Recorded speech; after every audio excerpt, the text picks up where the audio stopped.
தேவனுடைய பிள்ளைகளே, இந்த பூமியிலே நிற்பதும் நிர்மூலமாக இருப்பதும் தேவனுடைய சுத்த கிருபை.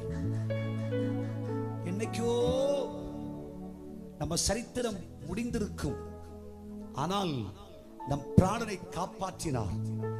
மரணத்திற்கும் நமக்கும் ஒரு அடி தூரம் தான் இருந்தது. நம்மை மார்போடு சேர்த்தார். மாந்திரிகத்தினாலும் பில்லி சூனியத்தினாலும் நம்மை அழித்து நாம் வாழ்ந்திருக்கிற இடத்தை விட்டு நம்மை ஓடச் செய்ய வேண்டும் என்று பல சூழ்ச்சிகள் செய்து ஒன்று மாறி பல பிரச்சனைகளை நமக்கு எதிராய் கொடுத்து பல மனிதர்களை தூண்டி அனுப்பி நமக்கு எதிராய் யுத்தம் செய்தார்கள். அங்கேயும் கர்த்தர் நம்மை நிலைநிறுத்தி வைத்திருக்கிறார்.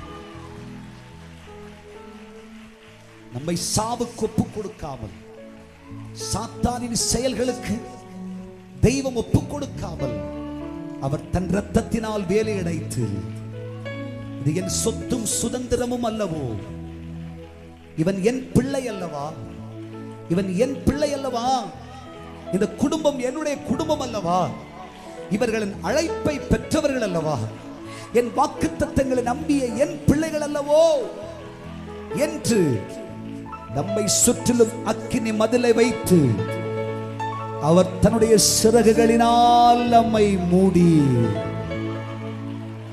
உன்னை தொடுகிறவன் என் கண்ணின் கண்மணியை தொடுகிறார் என்று நம்மை அவர் தன் உள்ளம் கையிலே வரைந்து இம்மட்டும் நம்மை நிலைநிறுத்தி இருக்கிறார் என்றால் அது கிருபை. கிருபையே, கிருபையே,